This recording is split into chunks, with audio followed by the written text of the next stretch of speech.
सुन जाओ।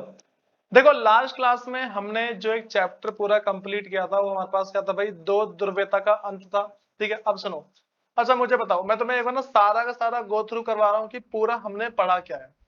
सबसे पहली चीज हमने पढ़ी थी, उसका नाम क्या था भाई। देखो मैं तुम्हें पहली बात बता रहा हूँ, हुआ क्या था कि अमेरिका और सोवियत संघ ये क्या है कि बहुत ही शक्तिशाली देश थे। ठीक है, अब दूसरे विश्व युद्ध के बाद, जो दूसरा विश्व युद्ध हुआ था उसके बाद क्या हुआ भाई, ये दोनों के दोनों पूरी दुनिया पे राज करने के पीछे पड़ गए।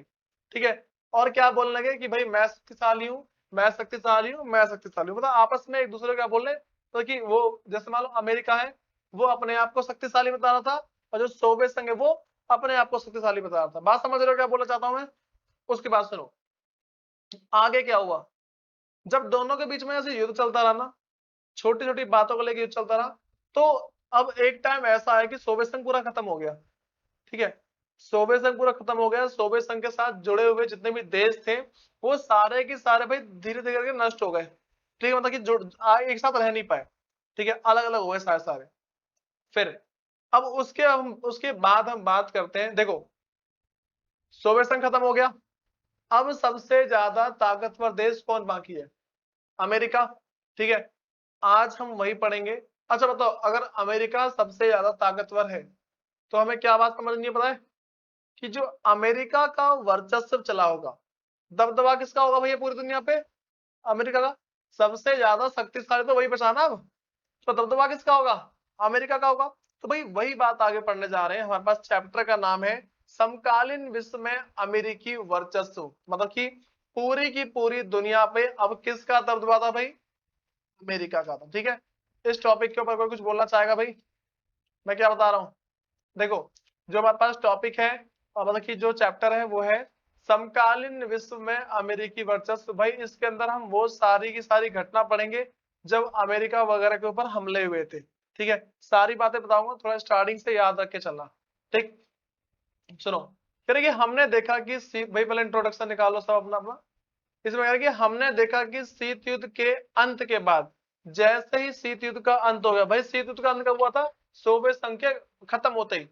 जैसे ही सोवियत संघ, अच्छा पता है सोवियत संघ जो है 1990 से लेके 1991 तक के इसके बीच में हुआ था। ठीक है, खत्म हुआ था। तो वो कह रहा है कि हमने देखा कि शीत युद्ध के अंत के बाद, ठीक है, जब शीत युद्ध का जब अंत हो गया था उसके बाद संयुक्त राज्य अमेरिका विश्व की सबसे बड़ी ताकत बनकर उभरा।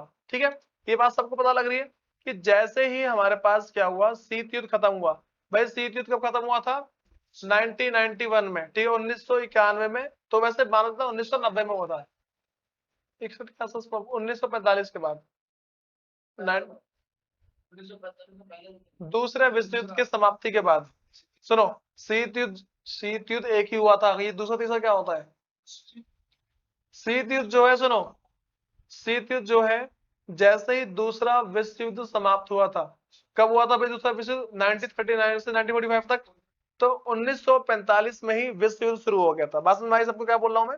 फिर सुनो, यहाँ पे कह रहा है कि हमने देखा कि शीत युद्ध के अंत के बाद संयुक्त राज्य अमेरिका विश्व की सबसे बड़ी ताकत बनकर उभरी। ठीक है, जो संयुक्त राज्य अमेरिका है वो दुनिया की सबसे बड़ी ताकत थी उस टाइम। ठीक है, कह रहे कि और दुनिया में उसकी कोई टक्कर का प्रतिद्वंदी नहीं रहा, उसके टक्कर का कोई था ही नहीं उसके बाद। ठीक है, अमेरिका की टक्कर का कोई नहीं था। बस तुम्हारी क्या बोल रहा हूँ। उसके बाद कह रहे कि इस घटना के दौर को, सुनो, अभी जो घटना थी ना, कौन सी घटना, कि अमेरिका की टक्कर का कोई नहीं था।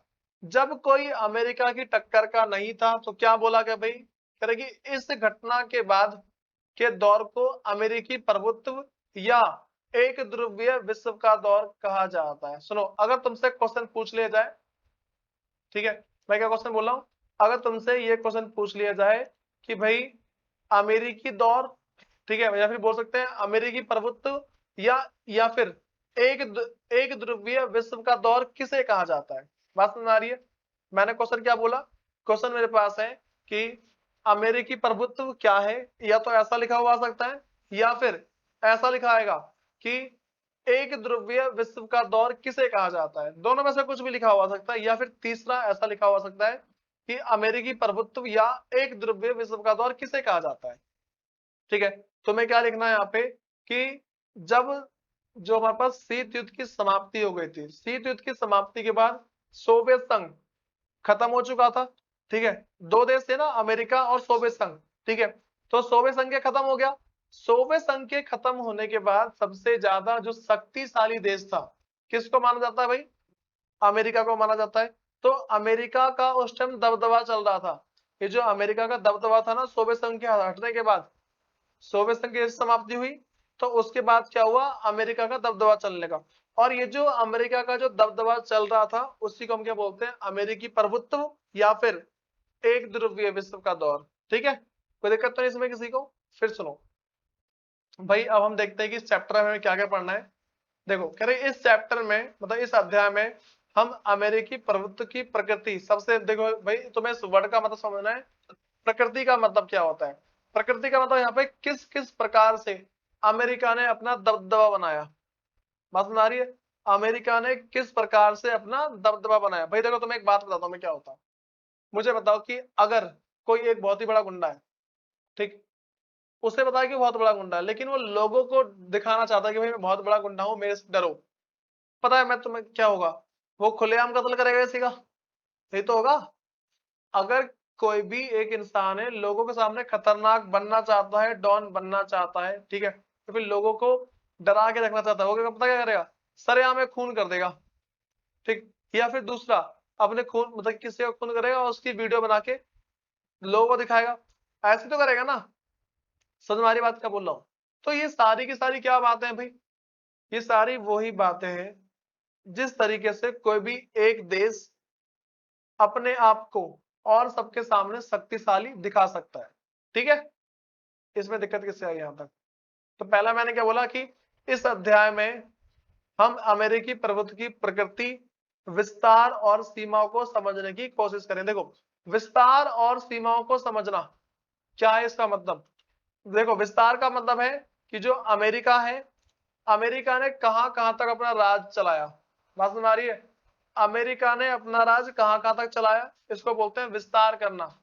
ठीक है, उसके बाद सीमाओं को देखो, और जो सीमाएं क्या होती है, पहले मैं तो विस्तार का मतलब बताया क्या होता है।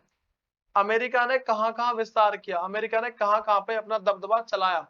ठीक है, पहले वाली बातें बता दी मैंने। उसके बाद जो नेक्स्ट है, नेक्स्ट मेरे पास भाई ये है कि सीमाओं। ठीक है, मैंने क्या बोला कि इस अध्याय में हम अमेरिकी प्रभुत्व की प्रकृति, विस्तार और सीमाओं को समझने की कोशिश करेंगे। बात में आ रही है? तो पहले मैंने प्रकृति बताई। प्रकृति का मतलब उसने किस प्रकार से लोगों पे अपना दबदबा बनाया। ठीक है, फिर अन्य देशों पे अपना दबदबा बनाया। दूसरा भाई, विस्तार और सीमाएं, वो कहां कहां तक अपना राज करने गई और कहां पर जाके रुक गई। ठीक है, मतलब कि किन किन, देखो सीमा का मतलब पता क्या है? एक लिमिट क्रॉस ना करना, वो कहां पर जाके रुक गई। ठीक है, ये वाली बातें करेंगे। सुनो, सबसे पहले कह रहा है कि पहले खाड़ी युद्ध से लेकर अमेरिकी अगुवाई में इराक पर हमले तक घटनाओं का एक सिलसिला है। भाई जो सबसे पहले टॉपिक में भाई हमारे पास क्या है? पहला खाड़ी युद्ध क्या होता? भाई पहले खाड़ी युद्ध में इराक ने अमेरिका के ऊपर हमला किया था। बात समझ आ रही है? एक मिनट, नहीं जो हमारे देखो कह रहे हैं कि पहले खाड़ी युद्ध से लेकर अमेरिका अगुवाई में इराक पर हमले तक घटनाओं का सिलसिला। देखो, अमेरिका ने इराक के ऊपर हमला किया था, पता क्यों किया था? वहां से उसके तेल के चक्कर में। इराक जो देश है, उसमें तेल की मात्रा बहुत ज्यादा है। ठीक है, तेल की मात्रा ज्यादा होने से क्या है कि इराक, जो अमेरिका है ना, वो किसी ना किसी बहाने से, मतलब बहाना क्या मारता है कि जो इराक है वो कुछ ऐसा बम बना रहा है जिससे पूरी दुनिया को खतरा है। अमेरिका ने सबके मन में, देखो इराक, अमेरिका ने क्या किया? पहले इराक पे हमला किया। ठीक है, हमला जब किया ना, तो और देश पूछ रहे भाई तूने हमला क्यों किया इस पे। ठीक, तो अमेरिका ने बोला बात ऐसी है, ये जो इराक है ये ऐसा बम बना रहा है जिससे पूरी दुनिया को खतरा है, तो अब मैं तुम सबको बचा रहा हूँ इराक से। ठीक है, लेकिन एक्चुअल में क्या था? वो उनके तेल के भंडार के पीछे पड़ा था। जो अमेरिका है वो इराक के तेल के भंडार के पीछे पड़ा हुआ था। ठीक है, सुनो,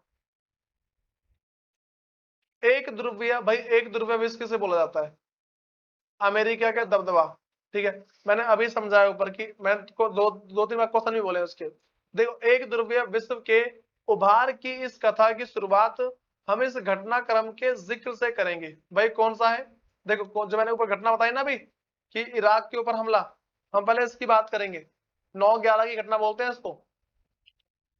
हाँ सुनो, कह रहे कि बताऊंगा, 9 नवंबर को घटना हुआ था ना ये,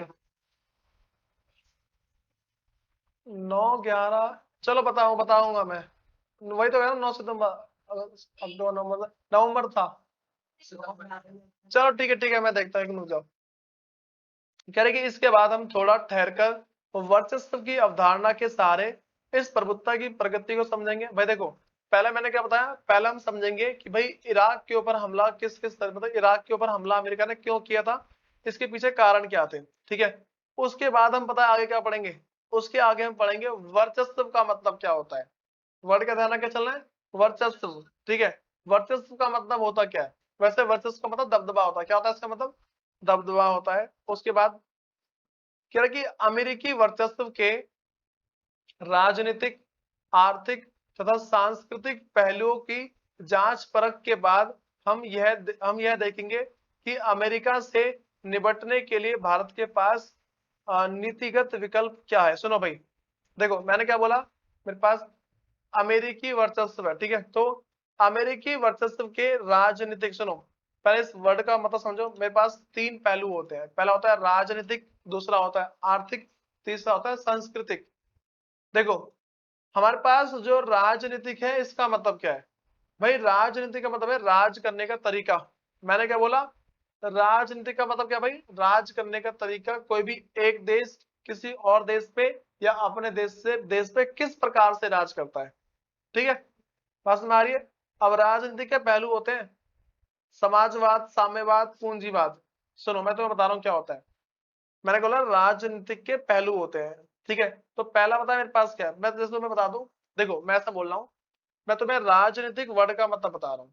राजनीतिक का मतलब क्या है भाई, कि किसी भी देश के ऊपर राज करने का तरीका क्या है, ठीक है। राजनीतिक, राज करने का तरीका, ठीक है। तो राज करने के तरीके बहुत सारे तरीके हो सकते हैं। पहला मेरे पास है, उसको बोलते हैं समाजवाद। पहला तरीका है मेरे पास समाजवाद। समाजवाद का मतलब है इस तरीके से राज करना कि सिर्फ अपने लोगों के बारे में सोचे। बात समझ आ रही है।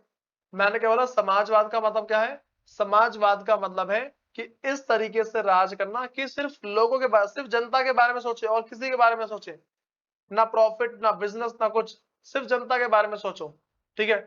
अगला होता है साम्यवाद। क्या होता है अगला, साम्यवाद। साम्यवाद में भी जनता के बारे में सोचा जाता है, लेकिन सब कुछ सरकार खुद करती है, ठीक है।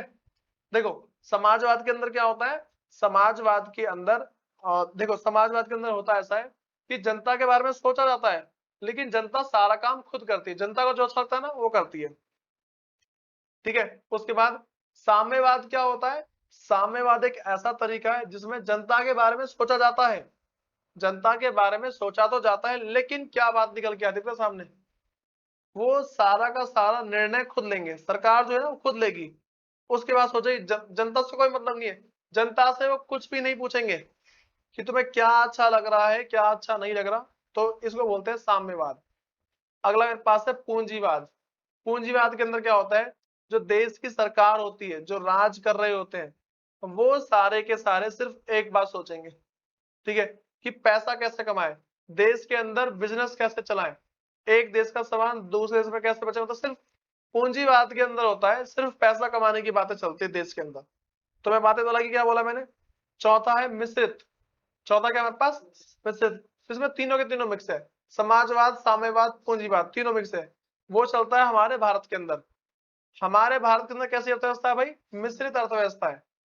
बात समझ आ रही है। देखो तीन होते हैं, साम्यवाद, समाजवाद, पूंजीवाद, तीन होते हैं, ठीक है। जो हमारा देश जो है, हमारा देश चलता है मिश्रित पे। किस पे चलता है भाई, मिश्रित पे, तीनों को मिक्स कर रखा है, ठीक है। लेकिन ये जो नरेंद्र मोदी है ना, नरेंद्र मोदी क्या कर रहा है भाई, वो भारत को पूंजीवाद की तरफ लेके जा रहा है। तुमने देखा बहुत सारे लोगों की नौकरी जा रही है, ठीक है। पता है इसके पीछे रीजन क्या है, मोदी चाहता है कि, उसने मोदी बोला कि आत्मनिर्भर बनो, सुना है तुमने, आत्मनिर्भर बनो। क्या होता है इस आत्मनिर्भर का मतलब पता है, खुद पे मतलब खुद पे टिके रहो, ये नहीं कि किसी और पे भरोसे बैठे पड़े हो कि वो मुझे नौकरी देगा, सरकार नौकरी देगी, ऐसा नहीं होना चाहिए। तो पूंजीवाद के अंदर क्या होता है भाई, देखो पूंजीवाद के अंदर मेरे पास क्या होता है, सिर्फ बिजनेस के बारे में सोचो, ठीक। ये सारी बात तो लग रही है। मिश्रित के अंदर पता क्या है, तीनों को मिक्स करके उस तरीके से चल रहा है, ठीक। तो पहले तो पता लगा राजनीतिक का मतलब क्या है, उसके बाद अगला है आर्थिक। भाई आर्थिक का मतलब समझो मेरे पास क्या है। आर्थिक का मतलब होता है पैसों से संबंधित बातें। क्या होता है आर्थिक का मतलब, पैसों से संबंधित बातें होती है। मैं तुम्हें बता रहा हूं, देखो सरकार है, सरकार के पास पैसे आते हैं जनता से, टैक्स के रूप में पैसे आते हैं। उसके बाद क्या होता है भाई, जो जनता मतलब जो सरकार है वो जनता के पैसे को कहां कहां पे उपयोग करेगी, ठीक है। ये सारे के सारे हैं आर्थिक पहलू। क्या होते हैं सारे सारे आर्थिक पहलू हैं। किसी को दिक्कत तो नहीं है इसमें। आर्थिक का मतलब क्या है कि सरकार पैसे को कहां कहां खर्च करेगी, ठीक है। लास्ट मेरे पास है भाई पहलू है, पहलू हम तीन पहलू की बात कर रहे हैं ना। पहला राजनीतिक पहलू है, दूसरा आर्थिक पहलू है, और जो मेरे पास उसका अगला है वो मेरे पास है सांस्कृतिक, ठीक है भाई। सुनो सांस्कृतिक की बात करते हैं। सांस्कृतिक क्या होता है, देखो भाई सांस्कृतिक का मतलब नॉर्मल सा एक निकल के आता है। सांस्कृतिक का मतलब जो यहाँ पे ना वो ये है कि भाई संस्कृति कैसी चलेगी, देश के अंदर कैसे कैसे सामान चलेंगे, देश का ट्रेंड कैसे चलेगा। अच्छा मुझे बताओ भारत के अंदर संस्कृति कैसी है, पता संस्कृति का मतलब क्या है, रहन सहन का तरीका, ठीक है।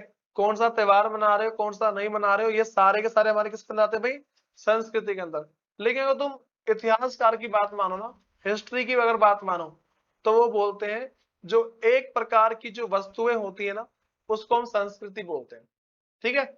लेकिन तुम्हें संस्कृति का मतलब क्या ध्यान रखना है, हम किस तरीके से रहते हैं, हमारे रहन सहन का तरीका क्या है, इन सबको क्या बोलते हैं भाई, संस्कृति बोलते हैं, ठीक है।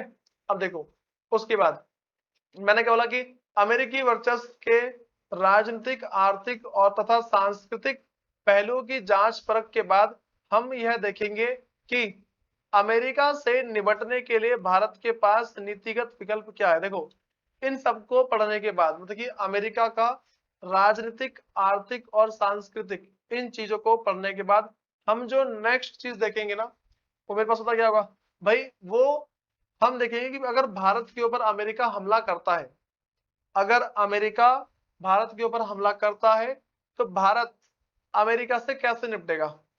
बात समझ में आ रही है, इसमें दिक्कत तो नहीं किसी को। अच्छा मुझे बताओ अगर अभी जो है अमेरिका हम पे हमला करता है तो हम जीतेंगे अमेरिका जीतेगा। हमारे साथ रूस का हाथ है, रूस हमारे साथ है, रसिया हमारे साथ है, ठीक है। तो रसिया तो छोड़ने नहीं वाला, फिर उसे उड़ा देगा एक बार में। सुनो भाई, सुनो भाई, क्या चीज, सुनो अध्याय के अंत में सुन जाओ, इस चैप्टर के लास्ट में क्या पढ़ेंगे, अध्याय के अंत में हम इस बात पर विचार करेंगे कि अमेरिकी वर्चस्व के सामने क्या कोई चुनौती आन खड़ी है, और क्या अमेरिकी वर्चस्व से उभरा जा सकता है। देखो अब ना लास्ट में हम ये पढ़ेंगे कि भाई जो अमेरिका ने जो अपना दबदबा बना रखा है, हम क्या पढ़ेंगे चैप्टर के लास्ट में, अमेरिका ने ये जो दबदबा बना रखा है क्या हम इससे उभर सकते हैं। बात में आई? अमेरिका ने जो दबदबा बना रखा है क्या हम इस दबदबे से निकल सकते हैं या फिर नहीं निकल सकते, हम इन चीजों की बात करेंगे, ठीक है। अब सुनो भाई, यहाँ पे एक बार देख लो साइड में तुम्हें चित्र दिख रहा है जहाँ पे आग वाग सी लग रही है। सुनो 2001 के सितंबर में न्यूयॉर्क स्थित वर्ल्ड ट्रेड सेंटर पर हमला हुआ, ठीक है भाई। हमला कब हुआ था, 2001 में, कहाँ पे, न्यूयॉर्क में, ठीक है। न्यूयॉर्क के अंदर एक स्थित वर्ल्ड ट्रेड सेंटर, समझो वर्ल्ड ट्रेड सेंटर क्या होता है पता है, न्यूयॉर्क क्या है, न्यूयॉर्क सिटी है, ठीक है। तो न्यूयॉर्क सिटी है, ठीक है, अमेरिका के अंदर न्यूयॉर्क सिटी है। अब सुनो वर्ल्ड ट्रेड सेंटर क्या होता है, वर्ल्ड का मतलब पूरी दुनिया, ट्रेड का मतलब है खरीदना बेचना, और सेंटर जगह, ठीक है, केंद्र। तो एक ऐसा केंद्र जहां से अमेरिका पूरी दुनिया के अंदर अपना खरीदने बेचने का काम चलाता था। हथियार बेचना, हथियार खरीदना, सामान बेचना, सामान खरीदना, अनाज बेचना, अनाज खरीदना, ये सारा सारा काम भाई कहाँ चलता था, इसी जगह चलता था, ठीक है। इसमें दिक्कत है किसी को, हाँ भाई। वर्ल्ड ट्रेड सेंटर क्या, वर्ल्ड ट्रेड सेंटर का मतलब क्या पता लग गया सबको, किसको नहीं लगा बताओ एक बार। वर्ल्ड ट्रेड सेंटर फोकस रहेगा। सुनो भाई देखो क्या है कि इसे समकालीन इतिहास की धारा को समझाओ। मैंने क्या बोला, इसे समकालीन इतिहास की धारा को मोड़ देने वाली घटना के रूप में देखा जाता है। भाई देखो यहाँ पे क्या बोला है कि इसे ना समकालीन इतिहास की अवधारणा को मोड़ने वाली घटना बोला गया। देखो समकालीन इतिहास को मोड़ देने वाली घटना का मतलब क्या है? पूरी दुनिया को पता था कि भाई अमेरिका सबसे ज्यादा ताकतवर है, पूरी दुनिया को पता था अमेरिका सबसे ज्यादा ताकतवर है, तो उसको उसके ऊपर कोई हमला नहीं कर सकता। जितने भी इतिहास थे ना, जितने भी लोग थे इतिहास के, वो सारे के सारे यही मानते थे। क्या मानते थे भाई? कि अमेरिका सबसे ज्यादा ताकतवर है, उसके ऊपर कोई हमला नहीं कर सकता। ठीक है, लेकिन एक्चुअल में किए हमले भाई बहुत सारे। वास्तव में देखो इसने इसने मतलब कि वर्ल्ड ट्रेड सेंटर हमला हुआ था। अब उसके बाद कह रहे कि यहाँ हमले और उसके बाद की स्थिति को बयान करते एक तस्वीर दी गई। भाई ऊपर देखो, जैसे ही हमला हुआ ना, अब सोचो कितना भयंकर नजारा होगा। दिख रहा है यहाँ पे? हमला किसने करा होगा? अब किसी न किसी देश ने किया है। सुनो भाई, सुनो, हम ना कुछ कहानी पढ़ रहे हैं। ठीक है, सुन जाओ। हमारे पास में कुछ कहानी टाइप है, हम इसको पढ़ेंगे। भाई कहानी किसी ने नहीं पढ़ी ये वाली? वैसे कहानी मतलब अगर पढ़ोगे समझ में आ जाएगी। ठीक है, खुद पढ़ोगे समझ में आ जाएगी। सुनो, सबसे पहला मेरे पास देखो, हम 3 जनों की बात करेंगे। पहला है मतलब कि आयशा, जाबू और आंद्रेई। ठीक है, सुनो, मुझे नहीं पता। यहाँ पे कह रहे हैं कि बगदाद, सुनो भाई, बगदाद के छोर पर कायम एक स्कूल में पढ़ रही आयशा अपनी पढ़ाई लिखाई में अव्वल थी। वो सबसे अपने क्लास में टॉपर थी। बस कहानी सुनना। ठीक है, उसके बाद उसने सोचा था कि आगे किसी विश्वविद्यालय में डॉक्टरी की पढ़ाई करूंगी। उसने क्या सोचा भाई? कि किसी भी यूनिवर्सिटी में जाके डॉक्टर की पढ़ाई करूंगी। उसके बाद सन 2003 में उसकी एक टांग जाती है, मतलब कि जाती रही। सुनो, अब क्या हुआ भाई? 2003 में उससे टांग जाती रही, भाई टांग मतलब की दिक्कत आ गई उसमें। कह रही कि वह एक ठिकाने में अपने दोस्तों के साथ छुपी हुई थी। और वो क्या है भाई? एक जगह पे अपने दोस्तों के साथ छुपी थी। और तभी और तभी हवाई हमले में दागी हुई एक मिसाइल उसके ठिकाने पर आ गिरी। देखो भाई, वो क्या थी कि एक जगह छुपी हुई थी और हवाई हमले हो रहे थे। एक मिसाइल आई जहां पे छुपी थी, वहां जाके ब्लास्ट हो गई। कह रही कि आयशा अब फिर से चलना फिरना सीख रही है। अब ये भाई आयशा जो है देखो, मतलब पैर से चल नहीं पा रही थी, अब दोबारा चलना फिरना सीख रही है। फिर ये अब भी उसकी योजना डॉक्टर बनने की ही है, और वो अभी भी डॉक्टर ही बनना चाहती है। भाई कहानी समझ में आ रही क्या बोल रहा हूँ मैं? नॉर्मल सी बात है। लेकिन तब ही जब विदेशी सेना उसके देश को छोड़कर चली जाएगी। ठीक है, मैंने कहा भाई लेकिन उसके करेगी, लेकिन तब ही जब विदेशी देश की सेना उसके देश को छोड़कर चली जाएगी। देखो जो विदेशी देश की सेना है ना, उस पर हमला करने की सोच रही थी, तो उसने बोला कि भाई मैं तभी डॉक्टरी की पढ़ाई पूरी करूंगी जब जिन देशों ने हमारे ऊपर राज किया है वो हमें छोड़ दे। ठीक है, उसके बाद अगला भाई डरबन, जिसको दक्षिण अफ्रीका बोला जाता है भाई। ठीक है, डरबन का रहने वाला जाबू एक प्रतिभाशाली कलाकार। ठीक है, अगले किसके बारे में पढ़ रहे हैं भाई? जाबू के बारे में पढ़ रहे हैं, जो एक टाइप का कलाकार है। कह रहे कि उसकी चित्रकारी, वो जिस तरीके से चित्र बनाता है, सुनो, उसकी चित्रकारी पर पारंपरिक जनजातीय कला का गहरा असर है। भाई देखो वो जिस प्रकार के चित्र बनाता ना, वो पुराने पुराने चीजों के बारे में बनाता चित्र। ठीक है, कोई सी घटना हो गई, उसके बारे में चित्र बना दी चीज। फिर कि उसकी योजना आर्ट स्कूल में पढ़ने और इसके बाद अपना स्टूडियो खोलने की। भाई उसका उसकी प्लानिंग क्या थी कि आर्ट्स लेके पढ़ाई करेगा, उसके बाद अपना स्टूडियो खोलेगा। ठीक है, लेकिन उसके पिता चाहते हैं कि जाबू एमबीए की पढ़ाई करे। ठीक है, और परिवार का व्यवसाय संभाले। सुनो भाई, उसके पापा क्या चाहते हैं कि एमबीए की पढ़ाई करे। सुनो भाई, एमबीए की पढ़ाई एक ऐसी पढ़ाई होती है जिसको पढ़ के तुम बिजनेस करना सीख सकते हो। समझ में आ रही है? एमबीए की पढ़ाई ऐसी पढ़ाई है जिसको अगर तुम करते हो तो तुम बिजनेस लाइन में चले जाओगे आराम से। तुम कभी भी चाहो तो अपना बिजनेस खोल सकते हो। ठीक है, फिर सुनो, फिर कि व्यवसाय फिलहाल मंदा चल रहा है, और जो उसके पापा है, जो काबू के जो पापा हैं, ठीक है, उनका बिजनेस मंदा चल रहा है। मंदा था क्या? धीरे चल रहा है। फिर कि और जाबू के पिता सोचते हैं कि वह परिवार के व्यवसाय को फायदेमंद बनाएंगे, और जो जाबू के जो पापा हैं वो सोचते हैं ये जो मेरा बिजनेस है, मैं इसको ऐसा बना दूंगा कि लोग चौंक जाएंगे, मतलब कि बहुत ज्यादा फायदे वाला बिजनेस बना दूंगा। उसके बाद अगला भाई जो कह रहा है कि युवा आद्रेई पर्थ, जिसको ऑस्ट्रेलिया में रहता है, वो कहाँ रहता है भाई? ऑस्ट्रेलिया में रहता है। देखो 2 कहानी बता दी, तीसरी बता रहा हूं। उसके माँ बाप बतौर अप्रवासी रूप से हाँ भाई, अप्रवासी रूस से आए थे। अब भाई जो उसके पापा और जो मम्मी है वो कहाँ से आए भाई? रूस से आए थे। कह रहा चर्च जाते वक्त जब वह नीली जींस पहन लेता है तो उसकी माँ आपे से बाहर हो जाती है। ठीक है, वह चाहती है कि आद्रेई चर्च में सभ्य शालीन दिखाई पड़े, मतलब बताइए थोड़ा सा ना सब जैसे मान लो कि पूजा पाठ करने वाला दिखाई पड़े। अब जैसे मान लो, सुनो पता है आजकल क्या होता है, लोग इतने छपरी बन के घूम रहे हैं, 50-60 कट होती है उनके पैंट में, समझ रहे हो? तो उनकी मम्मियां चाहती है कि बेटा थोड़ा अच्छे से बन के रहा करो, तुम ऐसा जानवर लग रहे हो। लेकिन लड़का क्या बोलता है? मम्मी ये फैशन है। ये तो हो रहा होता है, फैशन के नाम फैशन के नाम पे इतना पागल बना रखा है लोगों का, पूछो मत। ठीक है, सुनो। कह रही कि आद्रेई अपनी माँ को बताता है कि जींस कूल है। जींस क्या भाई? कूल है। ठीक है, ठंडी नहीं है यार, यहाँ पे कूल का मतलब है मतलब कि एक कूल लुक देता है।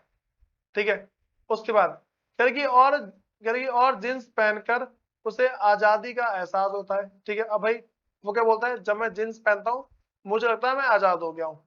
ठीक है, उसके बाद आंद्रे के पिता उसकी माँ को याद दिलाते हैं कि हम लोग भी भाई क्या भाई, लेनिन गाद्र में रहते हुए अपने जवानी के दिनों में जींस बताओ जींस पहनते थे। ठीक है, पहनते थे। और कह रहे कि देखो कह रहे पहनते थे, और उसी कारण से जिससे आज आंद्रेई पहनता है। ठीक है भाई, देखो अब क्या है, आंद्रेई इसीलिए पहनता है जींस को। उसके बाद आंद्रेई की अपनी माँ से बहस हुई, आंद्रेई की अपनी माँ से बहस हो गई। ठीक है, कह रहे हो सकता है कि जाबू वह विषय मतलब कि, हाँ भाई सुनो, यहाँ पे कह रहे कि आंद्रेई की अपनी माँ से बहस हुई है। ठीक है, और कह रहे कि हो सकता है जाबू को वह विषय एक मिनट सुनो, पढ़ना पड़े जिसमें उसकी दिलचस्पी नहीं है। सुनो अब क्या हुआ भाई, देखो जो जाबू है ना, जाबू को ऐसा सब्जेक्ट लेना पड़ सकता है जो कि जिसमें उसका इंटरेस्ट नहीं है, वो चाहता नहीं कि मैं ऐसा पढ़ूं। अच्छा मुझे बताओ, अगर किसी एक बच्चे को कॉमर्स चाहिए, ठीक है, उसको साइंस दिला दिया, पढ़ेगा? बताओ वो नहीं पढ़ेगा। अगर उसको आर्ट्स लाएंगे तो भी नहीं पढ़ेगा। उसको जो चाहिए वो दोगे तो पढ़ता है अच्छे से। ठीक है,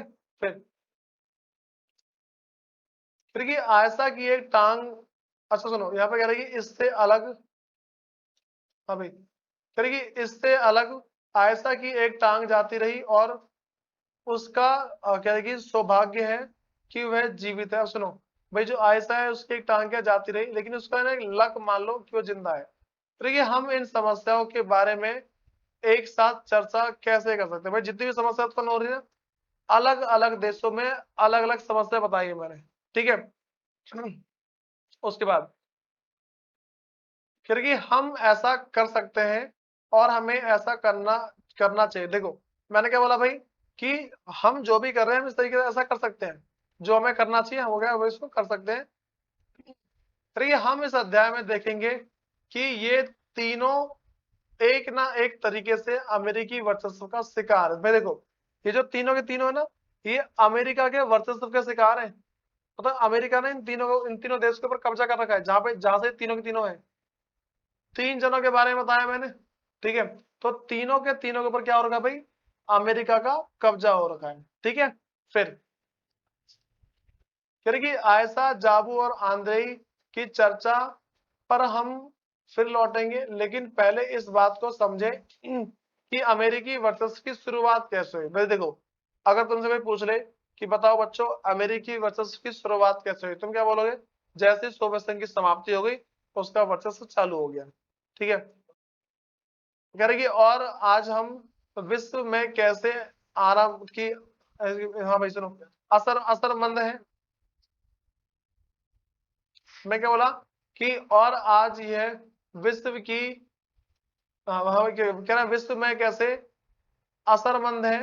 हम अपनी चर्चा से प्रयुक्त राज्य अमेरिका की जगह और जगह जगह लोकप्रिय देश अमेरिका का इस्तेमाल करेंगे। देखो भाई यहाँ पे क्या कह रहा है, नॉर्मल सी बात ना, इससे बस ये लिखी है कि अगर ऐसा होता है, भाई किस तरीके से होता है कि हम देखो यहाँ पे कह रहे हैं कि हम अपनी चर्चा में संयुक्त राज्य अमेरिका की जगह ज्यादा लोकप्रिय शब्द अमेरिका का इस्तेमाल करेंगे। ये बोल रखा है, इतना लंबा नाम कौन लेगा तुम्हारा बार बार, संयुक्त राज्य अमेरिका, उन्होंने नाम क्या दिया उसका, अमेरिका। जैसे मान के चल लो कि भाई जैसे मैं तुम्हें कोई सा एग्जाम्पल देता हूँ, ठीक है। अब मेरा नाम क्रिश है, ठीक है, तो मुझे घर में छोटा नाम से बुलाते हैं क्री, ठीक है। मेरा भाई है हरीश, उसको बुलाते हैं हरी, ठीक है। तो अब क्या है भाई, हमें नाम छोटा कर दिया। तो ये इन्होंने सबने, सुनो, इन सब में क्या हुआ है भाई, यहाँ बोला है कि जो संयुक्त राज्य अमेरिका है उसको सिर्फ अब से अमेरिका बोला जाएगा, ठीक है। कह रहे लेकिन यहाँ, सुनो, कह रहे लेकिन यहाँ यह याद रखना उपयोगी होगा कि अमेरिका शब्द से उत्तरी अमेरिका और दक्षिणी अमेरिका नामक दो महाद्वीपों का अर्थ ध्वनित होता है। देखो अब भाई यहाँ पे ना एक डाउट आता है, चलो ठीक है अमेरिका बोल दिया, मैं क्या बोला, चलो ठीक है मैंने बोला कि अमेरिका बोल दिया, लेकिन अब ना ये दिक्कत है कि मेरे पास वो कौन सा अमेरिका है भाई। मैंने बोला कि मेरे पास वो जो है उत्तरी अमेरिका है या फिर दक्षिणी अमेरिका है, बात में आ रही है, वो क्या है, उत्तरी अमेरिका है या फिर दक्षिणी अमेरिका है। और संयुक्त राज्य अमेरिका मात्र के लिए अमेरिका शब्द का प्रयोग खुद में उसे वर्चस्व का प्रतीक है। सुनो भाई यहाँ पे बोल रखा है कि जो संयुक्त राज्य अमेरिका के बदले सिर्फ उसे अमेरिका बोला जाता है, ये भी एक वर्चस्व की पहचान है कि भाई किसी न किसी देश का राज हम पे चल रहा है। उसके बाद कह रहे कि जिसे हम इस अध्याय में समझने की कोशिश करेंगे। हाँ भाई पहले बताओ तुम्हें सारी बात पता लग रही है क्या बोल रहा हूँ मैं, ठीक है, इसमें किसी को दिक्कत तो नहीं है। भाई मैंने जो कहानी पढ़ाई है इसे मैं दोबारा पढ़ा उसको जल्दी जल्दी।